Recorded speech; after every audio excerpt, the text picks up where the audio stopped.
The summer heat in Charleston was merciless that day. The air was thick and heavy, clinging to every surface, weighing on every breath. Most people stayed indoors, tucked away in their air-conditioned homes or offices. But Anna Lane had no such luxury that afternoon.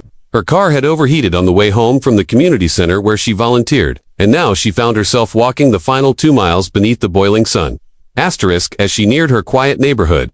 Wiping the sweat from her brow, she saw a group of men in neon vests working on the pavement outside an abandoned house next door. The city had finally decided to fix the cracked sidewalks. Most of the men looked weary, shirts drenched, boots caked in dust. But one of them stood out. Asterisk he was tall, broad-shouldered, maybe in his late 30s. His shirt clung to his muscular frame and sweat poured from his temples. Yet there was a grace in his movement, methodical, precise. He wasn't slouching like the others or groaning under the sun. He worked with quiet dignity, like the job mattered deeply to him. Asterisk Anna paused. For a moment, watching from the shade of her tree, there was something about the way he worked. Not desperate or annoyed, but focused, almost meditative. His face was roughened by the sun, but his eyes when he briefly glanced up and caught hers held something different. Not exhaustion, not pride, but pain. Old silent pain. Asterisk feeling a strange pull in her chest, Anna walked the rest of the way home. But she couldn't shake that man from her mind. Asterisk 15 minutes later. Freshly showered, she stood in her kitchen sipping ice water, and staring out the window. The man was now sitting on a concrete ledge, wiping his neck with a rag, head bowed. She saw him take a deep breath, like someone trying to stay grounded in a world he didn't belong to. Asterisk without thinking too much, Anna grabbed a bottle, filled it with ice water, added a few lemon slices, and walked back out. Her heart thudded in her chest, not from nervousness, but from something else. Instinct. Asterisk. She approached him slowly. "Hi," she said softly. Asterisk. The man looked up. His eyes blinked as the sunlight hit his face. He stood politely, surprised. Asterisk. "It's hot as hell today." She smiled. "Thought you could use this." Asterisk. He looked at the bottle, then at her. "You brought this for me." Asterisk. She shrugged. "You looked like you needed it."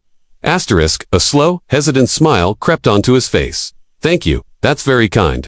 I'm Anna," she said, offering her hand. He looked at it for a second, then shook it gently. Nate. That became the first of many small encounters. Over the next week, Anna began to look for Nate. She didn't know why. Maybe it was the way he spoke softly, always listening, as if everything mattered. Maybe it was the way he treated the job, never complaining, never cursing, always nodding to his coworkers, always moving with quiet dignity.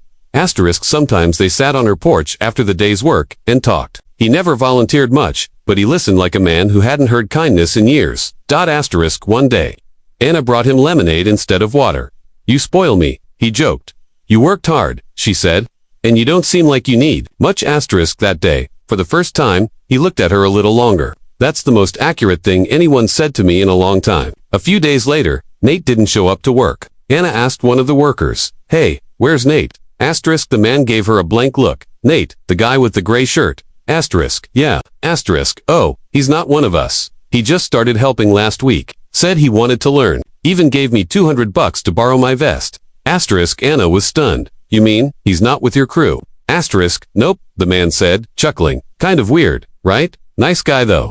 Asterisk. She stood there in silence, her heart racing. Who was Nate? Asterisk. That evening, as the sun set in pink corn hues, Nate showed up at her porch with 2 coffees. Asterisk. "I missed your lemonade today," he said.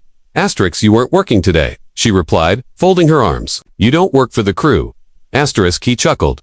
"No, I don't." Asterisk. "Who are you, Nate?" Asterisk. He sat beside her, and for a long moment, he said nothing. Then, asterisk. "My name is Nathaniel Wilder." Asterisk. Anna blinked. The name sounded vaguely familiar. Asterisk. "I used to run Waverly Systems," he said, "the tech company. You might have heard of it." Asterisk. Her jaw fell slightly open. "Waverly Systems. You're Nate Wilder, the guy who vanished." Asterisk. He nodded quietly. "After my wife died, everything stopped. She was my whole world. I tried to go back, but the noise, the greed, the endless board meetings, it felt hollow. I sold most of the company, gave a good chunk of it away." Asterisk. "And then?" "Construction." Asterisk. He smiled. "I wanted something real. Something where every ache in my back felt earned, where no one knew me. I didn't want to be Mr. Wilder. I wanted to be someone who could show up, work hard, and go home." Asterisk. Anna's throat tightened. "But why here?" Asterisk. "I was passing through. Then I saw you, offering water, with no idea who I was. It reminded me of something my wife used to say. Kindness never checks the price tag. It just shows up." Asterisk. Nate stayed in Charleston. Quietly he began showing up at the local youth center, fixing old laptops, Started offering free coding classes at the library. Volunteered at food drives, often anonymously. Asterisk, Anna and Nate became inseparable, not in the flashy, romantic sense, but as two souls who had seen darkness and decided to fight it with light. They walked slowly into each other's lives, not with grand declarations, but with small, consistent acts of care. Asterisk, he helped her fix up her grandmother's old house. She encouraged him to start a scholarship in his late wife's name. Together, they rebuilt not just sidewalks but hope. Asterisk, one winter evening, during a community tech class, a single mother approached Nate in tears. Because of this program, she whispered, "My son got a scholarship. He's going to college." Asterisk, Nate turned away quickly, hiding the emotion that rushed to his face. Anna was watching from the back of the room. She stepped forward, took his hand, and whispered, "You came here to build pavement, but you're rebuilding lives." Asterisk, he looked at her, eyes full, and said, "I came here for water, but I found my reason to live again." Asterisk, kindness doesn't always wear a name tag. Sometimes it's just a bottle of cold water on a hot day, but to the person receiving it, it can mean everything. You never know what someone carries behind their silence, what battles they fought to show up in front of you. Be kind anyway, always, because a single moment of compassion may just rescue someone who once had it all and is learning to live again.